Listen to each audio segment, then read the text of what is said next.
So maybe we can start. Good morning. Thank you all for joining.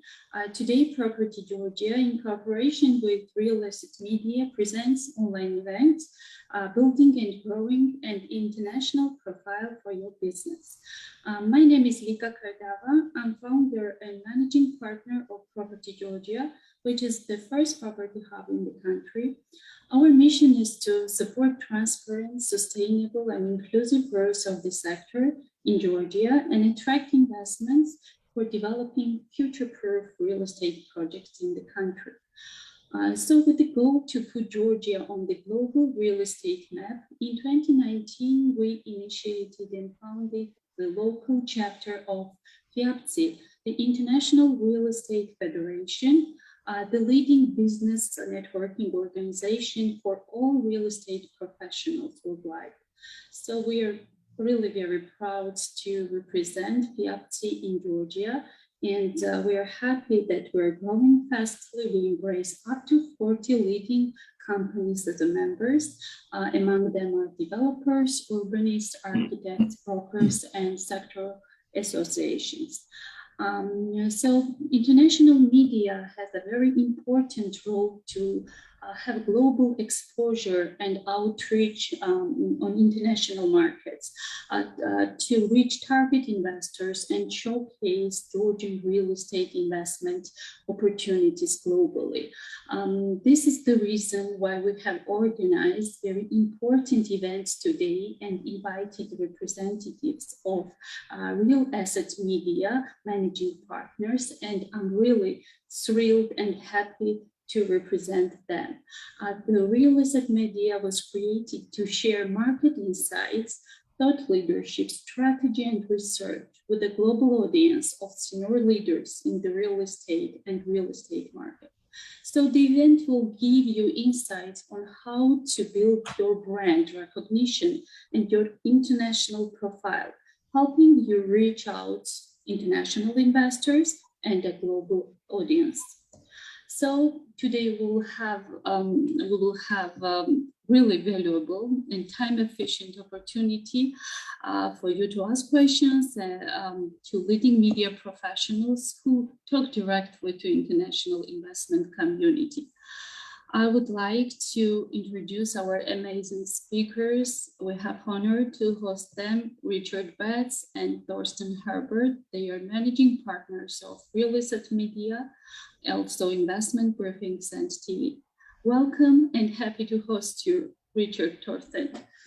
So we have amazing opportunity to host you and to dive deeper towards our today's topic.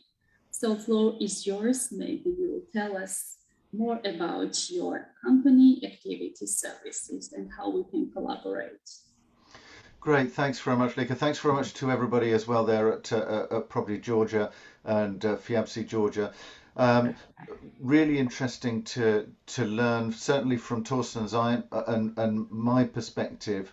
We're very internationally focused and engaged as a business, but one of the areas that we're particularly keen on is also reaching out to different regions, to different cities that maybe are not so clearly on the investment map, and also learning more about the investors, the companies, the advisors who are in those areas.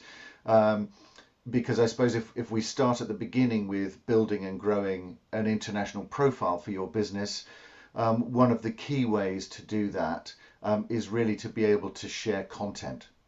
So to be able to share insights, to be able to share research, to be able to share strategy, to be able to share information with people outside of the region, because for all media companies, including us, that's a very useful way to be able to show that the market is transparent, and that there is research going on there, but it also means that international investors, wherever they're sitting, whether they're in the US or Asia or in London, Paris, Frankfurt, then they will then be able to learn more about the market, and at the same time that they'll kind of get to know who the local companies are, because they're sharing content, because they're sharing insight, and then that creates I suppose, a real link then with the international audience. And I think that's a really helpful way to build up on brands. Um, I'll do a very quick, I suppose, just view on what we're doing for those who don't know us. But Thorsten, just before I do that, it may be useful for you also just to pick up on some of the areas that we've maybe worked on with either companies or others in terms of helping build brand and some of the useful things that they've helped and been able to do, Thorsten. Absolutely, yeah. Thank you, Richard. Yeah, maybe also a short historical background, how it all started, I think would be interesting for you as well. We really started with building up the events business, especially after the financial crisis in 2008, 2009, when there was the need to show thought leadership, competence, and insight. So everybody was questioning how the business will continue, how it will all be built up again. And this was the moment where you needed to bring the leaders of the companies on stage, putting them together and discuss what possible ways are there to master this crisis and how to go on. Yeah, so what to do with the distressed assets or non-performing loans. And this was when we started traveling around Europe and speaking to various leaders of these companies, putting them on stage just to find out what also a pan-European idea is of how business can be recreated. And out of these series of events and the high quality content we created, we felt the need to have a platform and where we can distribute all this information. And this is how the magazines and the websites, which we are looking then later on a little bit more in detail, were created till the status of today. With the events on the same way, also the branding is promoted, yeah? Because on one side you have the speaker on stage, which is the person which then is also working on its positioning because it gets more visibility. On the same way, it's connected with the company which has the brand, and this we found out was really a winning business model for us. Yeah? And we extended it more and more till the fairs. And the big trade fairs like MIPIM and Expo are a great opportunity to showcase not only your competence on stage, but also your branding. And on the actual status is the biggest visibility creation that we have is at MIPIM and Expo with our stand, the International Investors Lounge. And I think, Richard, you will show some slides on that later on as well. Yeah, absolutely. So I'll just very briefly, and all of this information will be available afterwards for those who want to know more about what we're doing. But essentially, we run a number of events, so we'll be running 70, 80, 90 events a year. That's kind of 300 plus speakers. We also do a huge amount in terms of video interviews. So both on-demand content in terms of the events, but also thought leader video interviews. So our newsletter shares a thought leader video every single day. And of course, one of the few positive things to come out of the pandemic is the fact that actually video interviews can be done much like this on Zoom, which means, again, we can interview you in Georgia. And it just takes 5-10 minutes, and then we can edit that very quickly and put that out as a thought leader interview. And in principle, all of the things that we do, we aim to share with our audience, because we're not really a news, we're not searching for a news story. We do cover the news, but actually what we're focused on is sharing insight, sharing strategies, sharing stories around the market, because ultimately that's what's driving engagement and what's driving investment. So, and just very, very quickly, so we aim to focus across, because we think that's the way of getting the most useful information into the market, that if people want to consume information online, in person, in print, digitally, as a podcast or as a video, we should aim to make that content available to them in the format that they would like to choose it, just because it helps create that content and helps them share it as well. And I think that's an important thing just in terms of how you think about content, and the ability for you to be able to share that and who's actually going to be the audience for it. So in ours, as opposed to it being an event where everybody is talking about the company, it's very much everybody is sharing their expertise, because ultimately that's what the investment community are looking for. They're looking for market insights, something that makes them more comfortable with investing in a particular region or a particular asset class. And just in terms of publications, we have Real Asset Insight, which looks much more at the sort of investment challenge, if you like. Living Retail, that looks at the transition in terms of retail. And we launched as well Real Asset Impact, because there's a huge growing focus from the capital, just on, let's say, ESG, purpose-driven investment, social impact, and those strategies. And there was never anything around that. So we deliberately launched something, created an editorial board membership. So we've done it as an industry partnership, and it started as 4 issues a year with 4 events. And we'll continue through. But it's just interesting to see that's one of the big trends. And again, people are very interested in ESG, social impact, and that's absolutely key as well for a lot of the international investment community. And we aim as well, one of the things we particularly aim to do is to work with both the associations around the world, specifically in Europe, but also we're open to working with associations around the world and some of the leading fairs.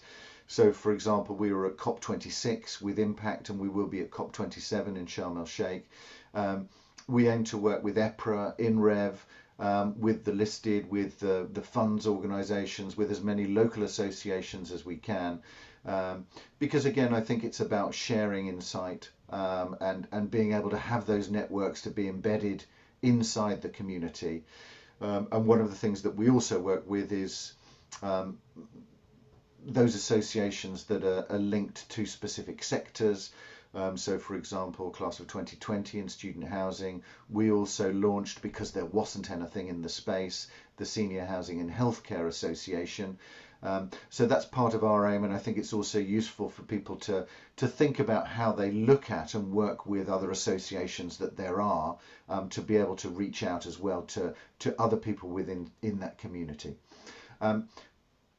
Real Asset Day, which we'll add everybody to, so that you can also see that and begin to share that. And in fact, we'll share all of the publications with you for a couple of months as well, so that you can get a better sense of it, and begin to learn more about maybe how other people are sharing their insights, their research, so that may also give you ideas about where we can, where you can help yourself in a way going forward in terms of your presentation. That's, I think, all I'll share for the moment on this side. We'll send this all to you, but in terms of the sort of multimedia approach we've got live TV, we have investment briefings. The image you can see there is how we run them, which is also like a virtual studio. We try to create everything that is as a video, also as a podcast. We're increasingly going back to hybrid events where there's live and online, and I think that's an interesting way to be able to promote what you're doing as well. And of course, we aim to be at the big fairs like MIPIM and Expo Real, because that's where the industry meets, and that's where people are also looking to meet people and learn insights from different regions as well as different sectors. And one of the things we weren't expecting to create in the lockdown period was realx.global as a way of online sharing information, and we've created there a virtual exhibition, and that is, at the moment, that's being changed to the sort of next version of that, which is going to be a metaverse, and as soon as that is ready, we'll also share that with you. But lots of interesting developments there. That's just a sort of brief idea of some of the things, and happy to pick up, Lika, on any more kind of questions you've got and things that we can share. Mm-hmm. Thank you so much, dear Richard. It was really very interesting for your presentation, for your insights. Dear Thorsten, thank you so much. As we say, you are where industry meets. So you are attending and supporting all impactful events, sectoral events, and you propose multimedia approach actually, you work with funds, international organizations, sectoral associations, and you have quite good coverage, which makes added value. Also, you work on purpose-driven investments, SDG topics, impact initiatives, etc., which is also so important for Georgian context as well. So we are happy to have a chance and receive all this information, and I will also take this moment and opportunity and ask you about one of the important real estate events, MIPIM. We are also somehow connected with this real estate market events, as FIABCI for recent 10 years is a strategic partner of MIPIM. We have international booths there for recent 10 years, and it will be pretty interesting to make very fruitful and result-oriented lineups for future as well. So your company was launched at MIPIM in March 2019, as you mentioned, and it's pretty interesting to tell. Could you tell us from your perspective what was the main idea of creating this platform and how it is linked with MIPIM, and what are your long-term plans and goals related to this important event? Sure. So at MIPIM 2019, we sort of, well, so in 2019, as Thorsten mentioned, there were we'd got to a point where we needed to expand the platform in order to be able to share the insights that we were doing, because originally when we started we expected to do sort of, you know, maybe 6 to 12 events a year, and that became a significantly larger part of what we were doing, and so just to share all of that information, it became critical for us to launch really a media platform around that. And as well, at the time we were increasingly working with cities across Europe, so for example, but also governments. So we were producing the program at MIPIM for Scotland, for example, but also working with cities in Italy, in Spain and Portugal, so Porto, for example, helping create thought leadership events for them at MIPIM, as well as Expo Real and other large fairs. So for us, it's a very useful place where people meet, which means that it's an opportunity to bring people around a table at the same time, because everybody's in the same place. It doesn't necessarily mean that it's all about getting 400 people to watch the event, although if it's, you know, for example, when we do, and you know, if we do something that's a very popular topic, logistics, student housing, for example, we will get 500 people at that event. But actually quite a lot of it is around bringing people together for that specific topic. So if it's healthcare, and whether it's 20 people, 70 people or 400 people, if all of the important people are in the room because you're the person who's doing that one event and it brings everybody together, that's very valuable for everybody there. But it's also very valuable for the speakers who are part of the program, because they will be sitting with other people who they can potentially do work with, and discussing the market. But they're also discussing that with people before the event and after the event, and sharing their insights on the event, which hopefully means that as well everybody in the audience can find somebody to work with on the panel and vice versa. So it creates a positive aspect for it. And then our role as well, I mean, I think it's very important for people to think about how they present themselves, which is that you can do an event at MIPIM but it's only going to reach the people who are there at the time unless you have a strategy for how you maintain that presence afterwards, which means looking at your social media, which means doing exactly what you're doing here, which is recording it, making it available on demand afterwards. We also then do video interviews afterwards, so that means there's shorter pieces of information as well, so that helps create a hook for people to also look at look at the panel discussion or to discover the panel discussion. And then we will also write information in the magazine, in the newsletter around it. And I think the main reason I said at the beginning that the focus needs to be on content is because that's what will engage the audience. If it's just you saying we're great, then nobody's going to read about that afterwards because it's purely an advert.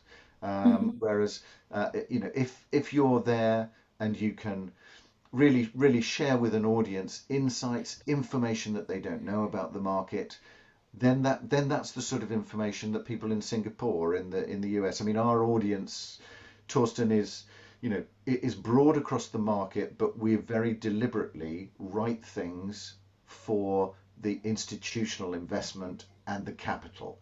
That's the focus that we're looking at. So we will always write things with them in our mind's eye, thinking, what would you be interested in? If you're sitting in Singapore and you're thinking about investing in Europe as a region, what do you need to know? If you're looking at core Germany, okay, what do you need to know about that? If maybe you're looking at a more opportunistic strategy or a more regional strategy, what do you need to know? Who do you need to know? And then it becomes possible to share that information, whereas really if it's simply an advert, then it doesn't move you further on. I mean, so I think that would be an important point. And certainly a lot of the work that we've done with cities, Thorsten, is exactly around that, isn't it? Absolutely. Thank you so much. Maybe Thorsten, you would like to add?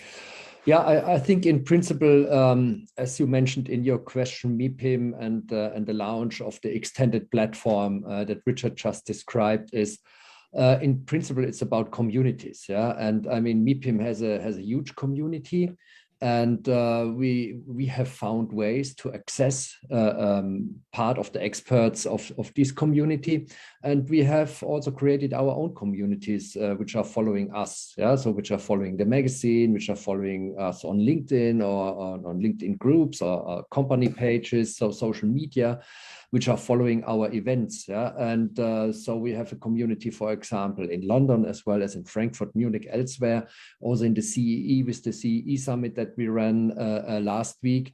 So,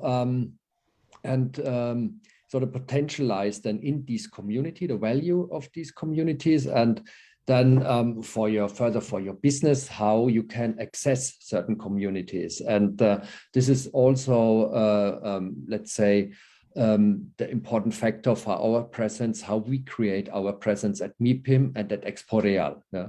So. Thank you so much for giving a helicopter view about your activities. Now I would like to introduce Kate Tabatadze. She is also a partner with me in Property Georgia, also in the team of FIABCI-Georgia. She has some questions to address to you, Richard and Thorsten. I will give floor to Kate now. Kate, please.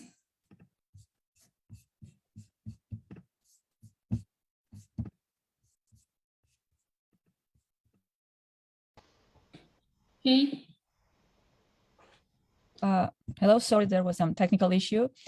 Thank you, Lika, for introducing me. Thank you, Richard, Thorsten.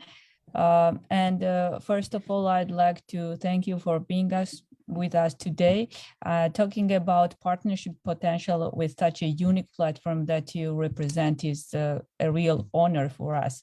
And your interest towards our country and Property Georgia and FIABCI-Georgia is very much appreciated. Well, Lika made a good introduction of Property Georgia, FIABCI-Georgia, and you made a wonderful introduction of your company and the products and services you provide. So apart from media, as we see, which is online, digital, and print, one of the main directions of real estate media is events. What is the main value of investment briefings that your company organizes, and how interesting and useful could it be for emerging markets like Georgia? Because you know we are a very small country compared to other markets that you are used to work with. But even with this small market, we believe companies that we cooperate with believe that we have great potential to expand and to put Georgia on international market of real estate. So I think that the services that you provide directly targeted at this direction and could be very helpful for our country. Yes, thank you, Kate. I think with the events, one of the things we wanted to do in principle was be able to have very content focused events, and look at topics that maybe others don't. So, for example, we will cover the key sectors, the key countries, but initially, one of the things that we did that nobody else did was we went to places. So, whereas traditionally, both Thorsten in Germany and I in London, we had seen people in London talking to other people in London about Warsaw or about Hungary or about the Nordics. And so our kind of view was, well, actually, that's all very interesting, but I'd like to hear what people from Warsaw or from Stockholm think about their market. So we then deliberately went and held events in those markets, learnt more about the markets, met the people in the markets, and then brought them back to London as well, so that then we would have an event that brought an international investor perhaps to Warsaw, and then brought, when we did the event in London, then brought 2 or 3 people from the Warsaw market to London, so that people could genuinely get insights. And what I would say is that live events help, particularly for the property and real estate and infrastructure businesses as well, is that it's still, because you still have physical assets, it's still actually very important to know the people that you're working with. And it's still quite a people-focused business in that sense, which means that meeting people, trusting people, understanding them becomes much more important than it does in trading equities or bonds in terms of the investment side. And trusted partners is absolutely key. So if you are able to meet people in person or meet a wider group online, then that just means you're able to share your expertise, your ideas on the market with those people. And it may start small. So, for example,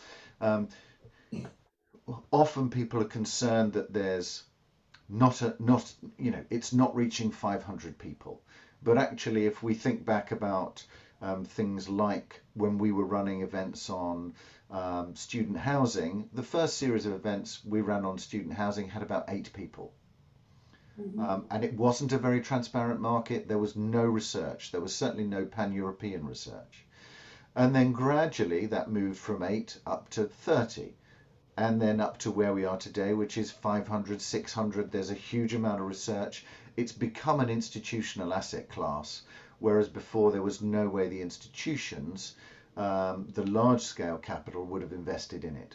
And I think the same is true of countries, of cities, that actually the most important thing is to be able to share your insights on the market, be open about what the challenges are and where the opportunities are, because people will be looking at opportunities, and there is capital that will be looking for all kinds of opportunities. And our aim is that we create events that then share insight, and that is what the investors are looking for, and that's a starting point for them understanding more about the market, wanting to research the market. And that's also then, I think, where it's useful for your members, because then they can be the ones who have that local insight, who do know the market, and can then potentially help advise or help partner with people who are looking at opportunities in markets such as Georgia. Mhm. Thank you, Richard. And as you said, you went places, and I hope that next place to visit will be Georgia, and we'll be having some interesting events, and we'll update you on this. And when you meet in person, you will get more information about the local market. And today's meeting is a good start for this. Absolutely share Kate's idea. So you are welcome to Georgia. We have upcoming very interesting international events, and maybe we will schedule together some of media activities. We'll be happy to host you in our country. Thank you to Kate for interesting question. I will continue with events, but in different direction. Richard, during COVID-19, so your company and the whole world moved to virtual reality. So you have created FIABCI Global, and it was a very novice product and innovation, I can say so. It's very interesting, and now when the world is in the era of pandemic and we are now returning to new normal and returning to events, physical events, what such kind of product, what perspective has such kind of product, and what are your plans related to RealX Global? Yeah, I'll pick up on that. I mean, certainly during the pandemic, we aimed to really make a better experience for people rather than it being a Zoom call. So then we created something that was like a virtual studio, and we also created RealX as a virtual exhibition, because obviously the physical exhibitions couldn't happen, and certainly we felt that that might be something that was temporary, but increasingly we're working far more on that, because we believe that, like you have kind of digital twins in the real estate world, that there are people who will be at MIPIM or will be at Expo Real and spending a lot of money on how they present themselves. Increasingly, you can see that from some of the fairs, that maybe international people, they may not have their people from Singapore there, or from the US, or, that there will be less people who will be there in person.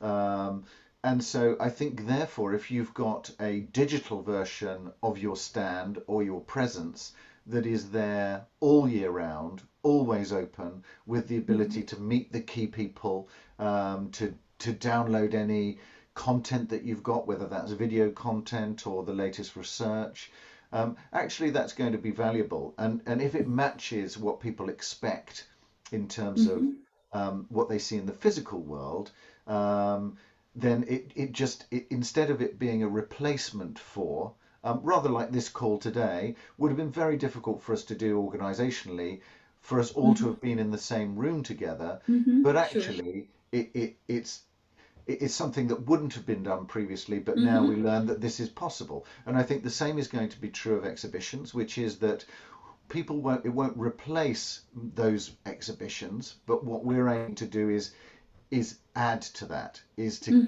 give you more opportunities to be able to present yourself in greater detail than you would otherwise, and make that available rather than just for 4 days in Munich, that actually that 4 days in Munich is extended for the rest of the year. And it means that people can then also present their own events, for example. So for example, you may be able to, you may present an event there in Tbilisi that is being live streamed, and as well as live streaming it as we are today on Facebook, you could also live stream it into your stand within RealX. So that's the idea, that I think there's opportunities for companies, countries, cities to be able to present themselves in a virtual way, but which is still part of that larger community, international community, that Thorsten also mentioned.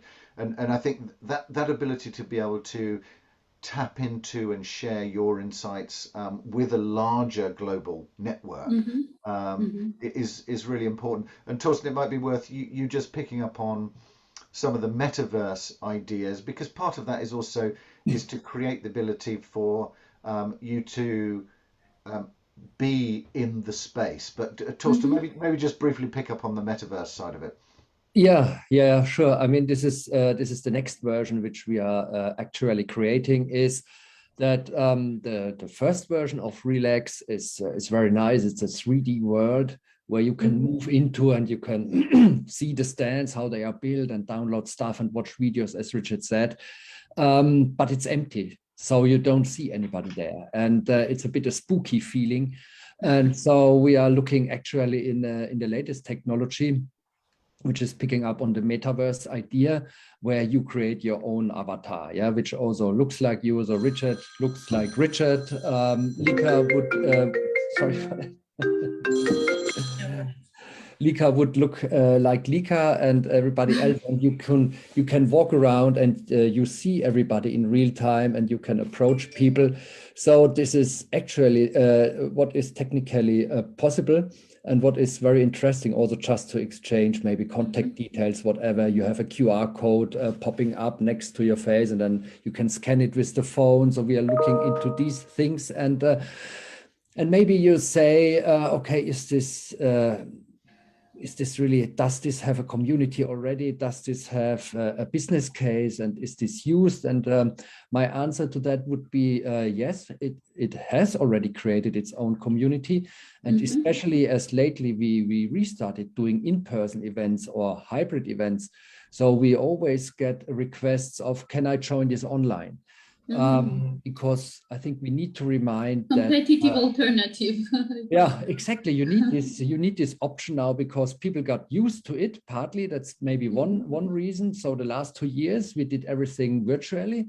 And also in our very first virtual event, we had more than 350 people in, and people from Singapore and from Tokyo. And this is people that would never have come to London. So there are upsides in all the virtual world, definitely positive arguments, like a reduced CO2 footprint as well. And I would say yes. And also because there are still compliance rules in the big corporate companies. So maybe you work 3 days in the office and 2 days you are at home because you have to. And maybe when you were used to travel 50 times a year taking a plane, you maybe now are allowed only to take it 20 times. Yeah? And things like that makes it necessary or underline that there is a need for virtual platforms, definitely yes. And that's why we are moving ahead with the second version now of Relax, where we have a prototype ready by the end of this month. And what I saw so far, it's really stunning, because you have additional opportunities also to showcase your projects in kind of a virtual reality, and that's really interesting. Yeah. Really very interesting. With or without pandemic, technology is our future, and it's gonna remain here for long. Still, people have missed physical events. Could you please tell us more about Expo Real, and what are your plans about it? Yeah, what I'll do maybe, Thorsten, is if you just describe that, I'll just share a quick slide of where we are in the hall and things like that, just so that for those who've been to Expo Real, or for those who haven't, that everybody can get a better understanding of it. Would be good. Yeah, at Expo Real, I think this year it will be the 8th time that we are running our stand, the International Investors Lounge.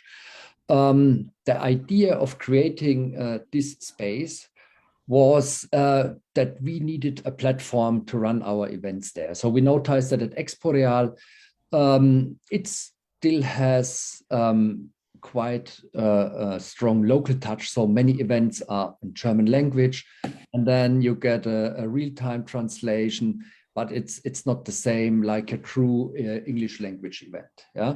But as our focus always has been pan-European or even global, so we work with the international experts. So our language for everything we do is in principle is English. So, and we were used to rent out spaces at Expo Real in the various halls where we had a stage and where we could run these events with Richard moderating and experts on the panel.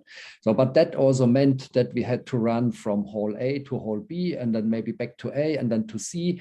So, and people didn't have a fixed place or an idea where they can meet us because all the time we were on different places. So that was then the reason to say, okay, let's take out a floor space and create a stand where we have a fixed position, where we have a stage, where we can accommodate the audience and where we can run our events then. And then the question came if people could join this stand, because, you know, having a stand is a big undertaking. So from renting out the floor space, that's only the first step. Then you need to build up the stand. You need to organize your catering. You need to promote the stand. You need personnel for the stand in order to run it. It's a huge organization which takes you busy for several months to get it organized. And so we said, okay, we can offer companies the possibility to join as stand partners. They can take out a terminal or a table.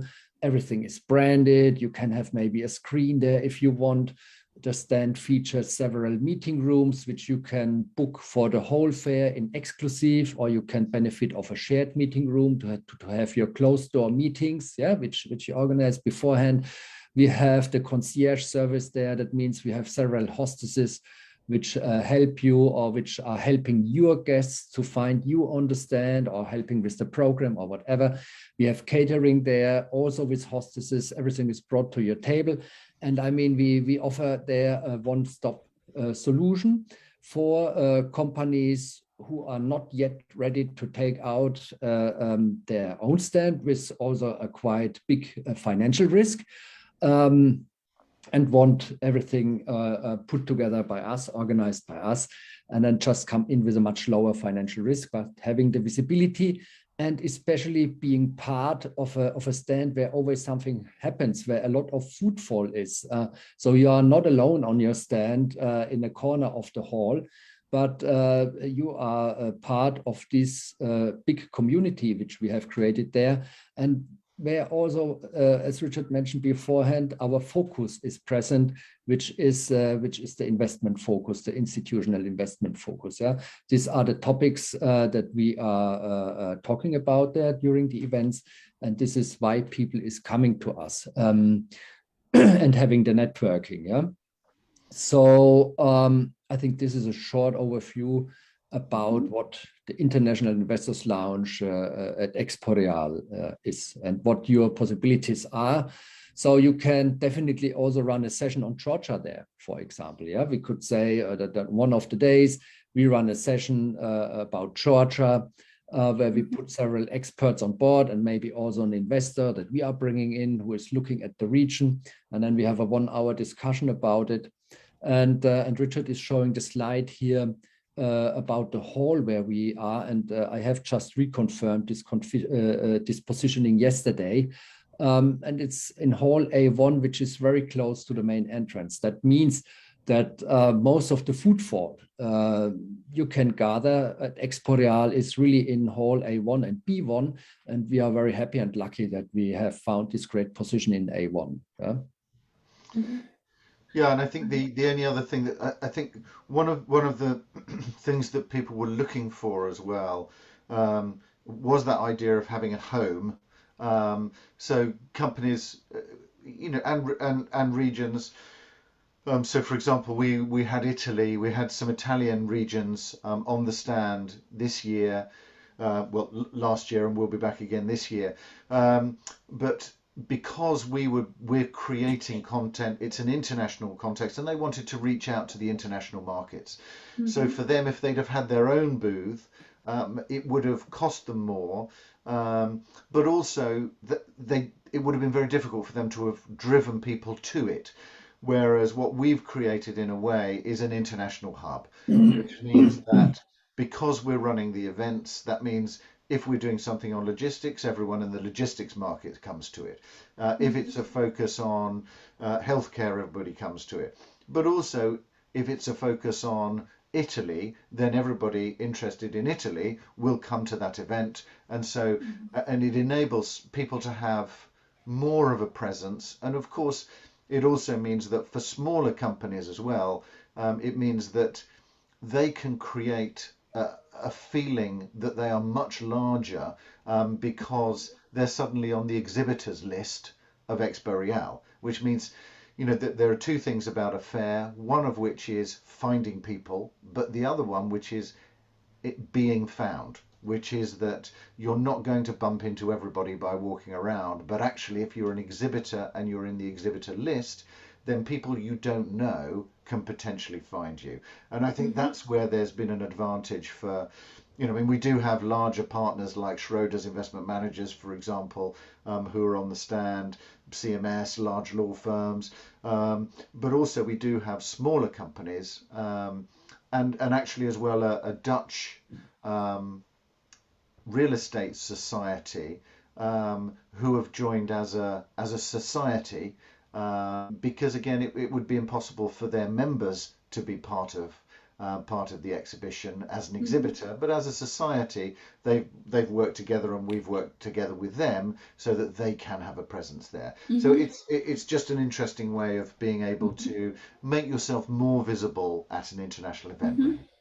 Thank you so much, Richard. Thorsten, this event is really very interesting, and historically Georgian companies have participated, but when it happens in an organized way and the country is represented under one umbrella or under one booth and with client communication activities, it's very important. And to jump back to Georgian reality, what will be your advices, Richard, Thorsten, how we can work together and do together in cooperation with real estate media through your platforms to make our country more, to raise awareness of our investment potential, to move beyond the headlines and to present in an attractive destination for real estate investment. What will be your advices and your recommendations?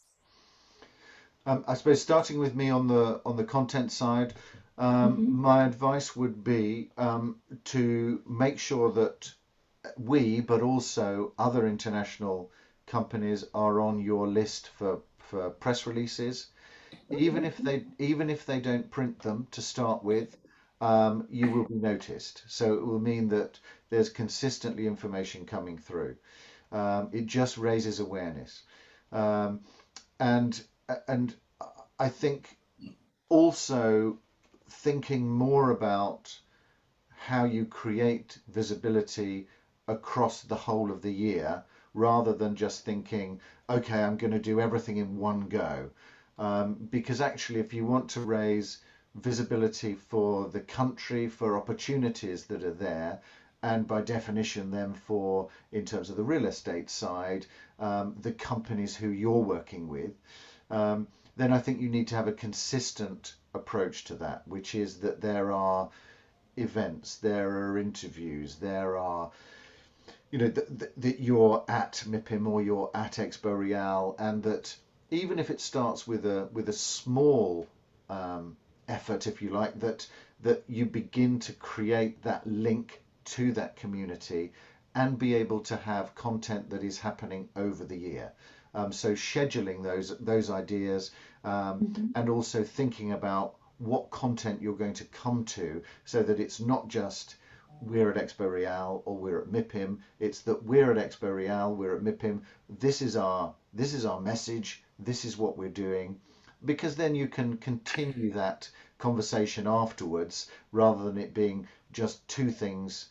You know, that actually you've then got an idea of how you can communicate throughout the year, really. That would be my sort of key advice, I think.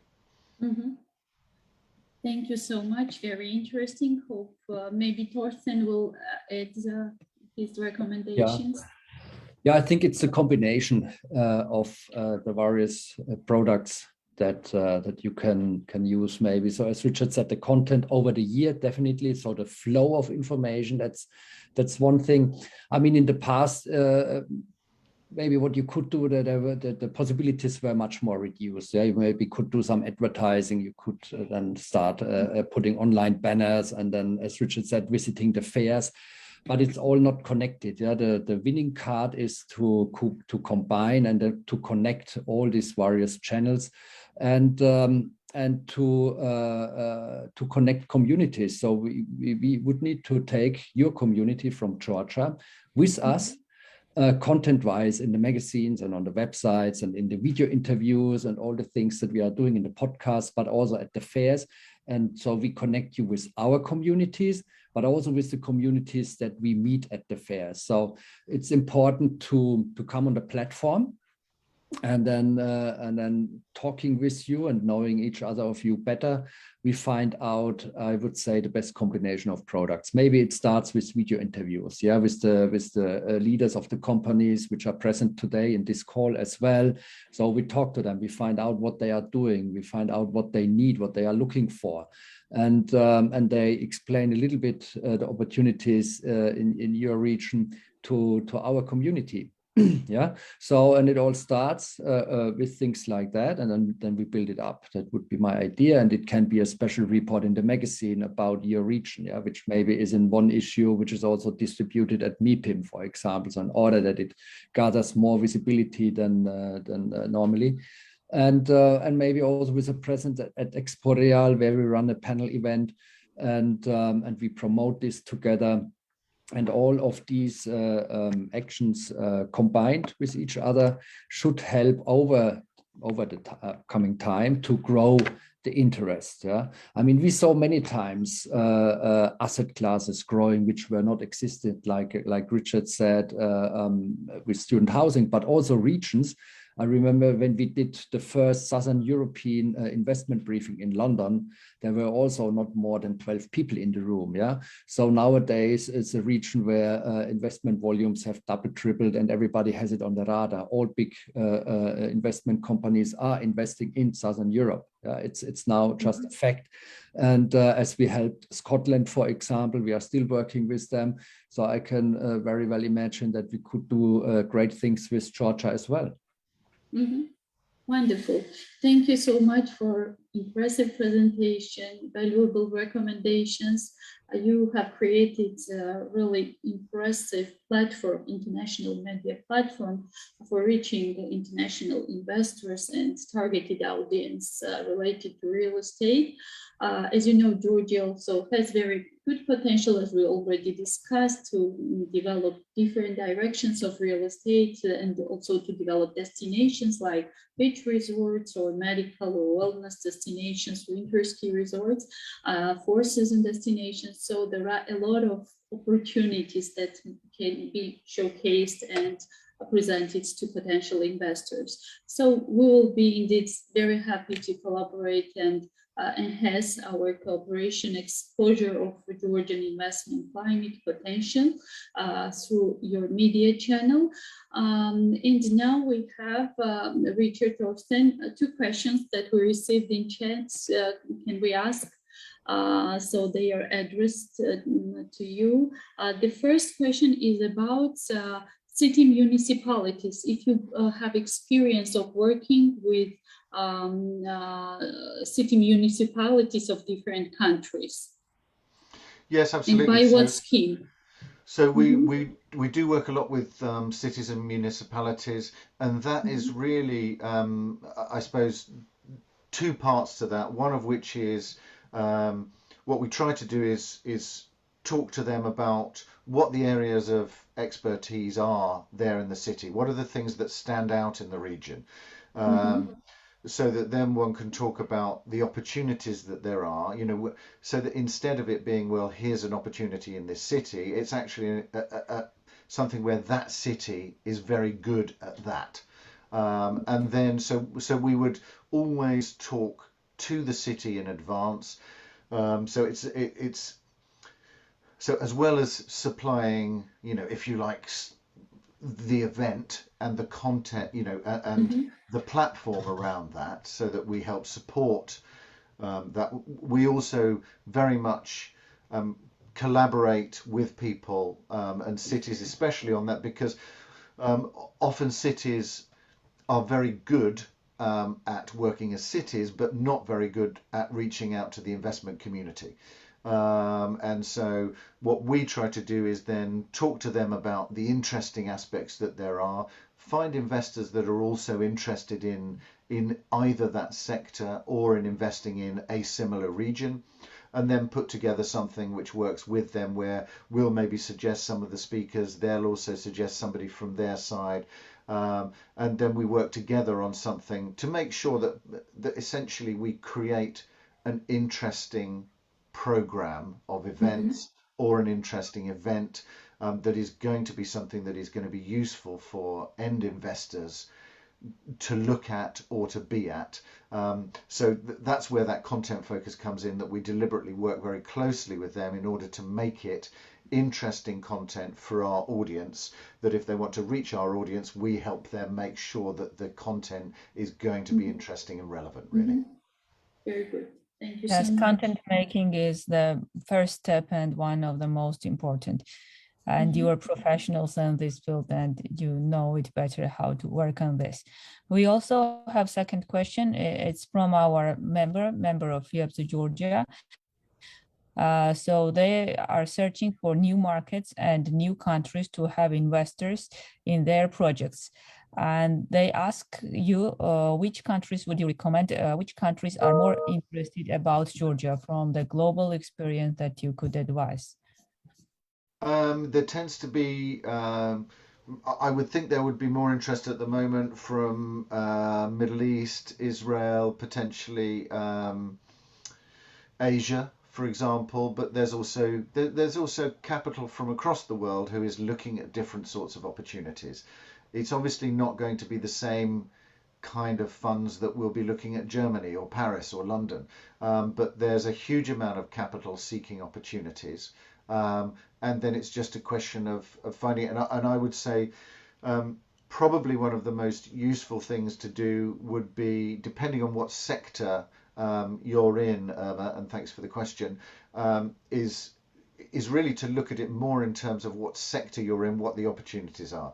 So if you're developing office, for example, or if you're developing senior living or leisure, or is actually probably what I would recommend would be that if we were doing something around that topic, for example, or around, if it's around wellness, that actually we work together on a topic like that, so that then people understand what it is, and then they may be then reaching out to, maybe that there's opportunities we'll be discussing in that are in London or are in Paris, but are also in Warsaw or Tbilisi or wherever it might be, so that then or that there's a focus purely on investing in Georgia, and then the audience will be people who are potentially interested in Georgia, or it could be that there's one which is broadly on emerging market opportunities, so that then it also helps reach out